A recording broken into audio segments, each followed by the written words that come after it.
मूल ज्ञान है ज्ञान। आत्मज्ञान। जल में मीन प्यासी, मोह देखत आवे हासी। आत्मज्ञान बिना नर भटके, कभी काबा कभी काशी। आत्मज्ञान बिना नर भटके। जो आत्मज्ञान है, आत्मज्ञान का मतलब है मुझे मेरी आत्मा का ज्ञान हो जाए, मुझे पता लग जाए कि मेरी आत्मा का स्वरूप क्या है, ना कि मुझे कोई मंत्र जंतर तंत्र पता लग जाए। ये तो 52 अक्षर है भाई, 52 अक्षर लोक त्रय, सब कुछ इन्हीं माही। ये अक्षर खिर जाएंगे, वो अक्षर इनमें नहीं। ये समझ लो।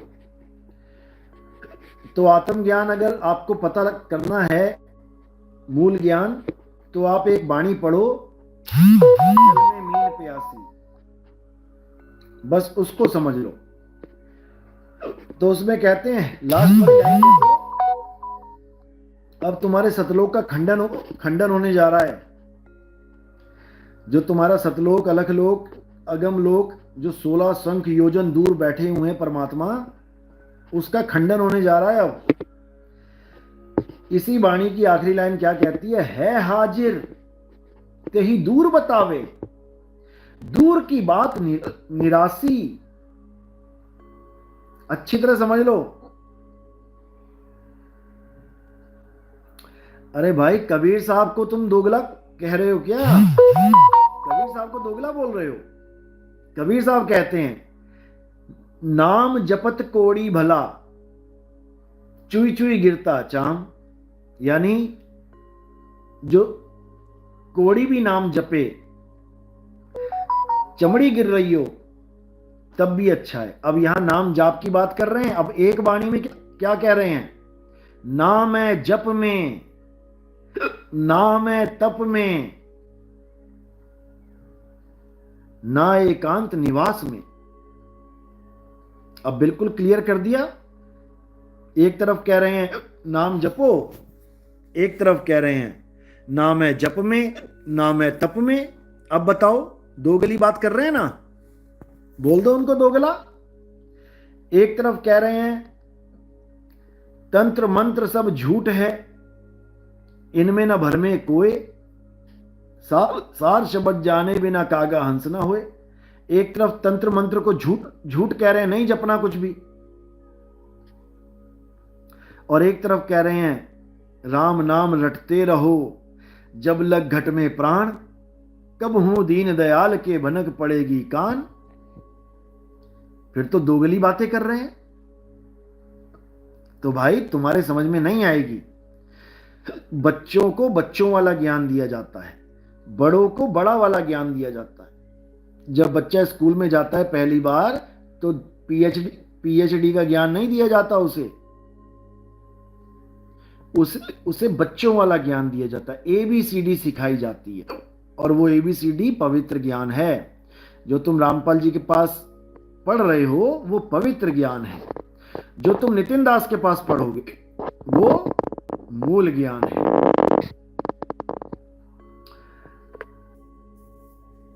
इस शरीर में, इस काया में एक गुप्त भेद है।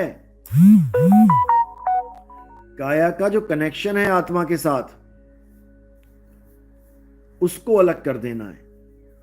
काया कहां तक है ये जान लेना है, आत्मा क्या है ये जान लेना है। और जैसे ही शरीर छूटेगा, अपने इस सूरत को काया से हटा के अपने आत्मा में लगा लेना है।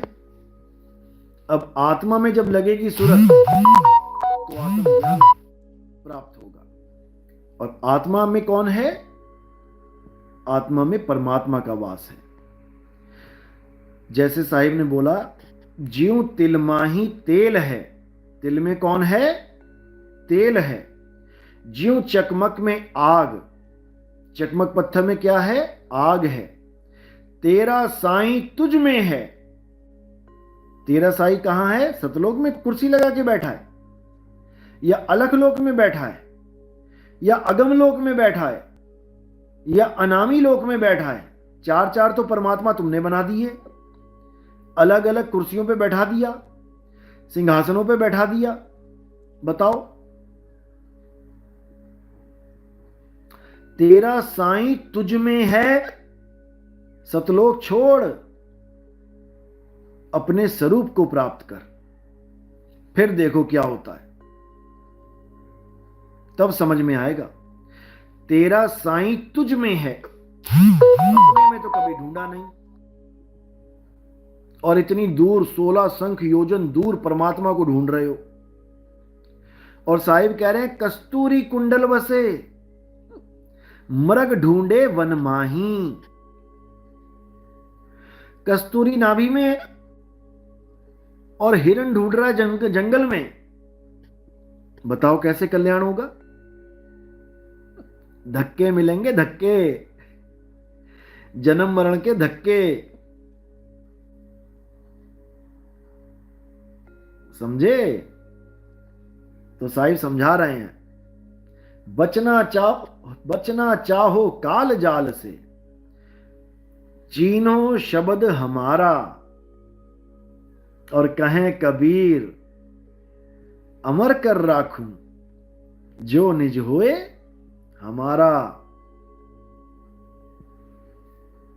देखो, डूंगर एक्सल लर्निंग, इसका मतलब आप नाम जाप करने को सिर्फ उन्हीं को देते हो जिन्होंने पहले किन्हीं से नाम लिया हो। बिल्कुल सही बात है।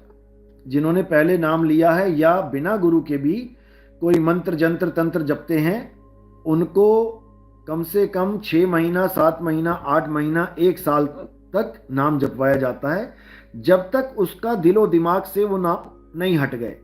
दूसरी दीक्षा तब दी जाती है जब उनसे पूछ लिया जाता है कि अब पुराना नाम तो नहीं आ रहा तुम्हारे दिमाग में, कोई श्वासों में ओम सोहंग सत्य कबीर, ओम सोहंग सत्य कबीर, ये तो नहीं चल रहा।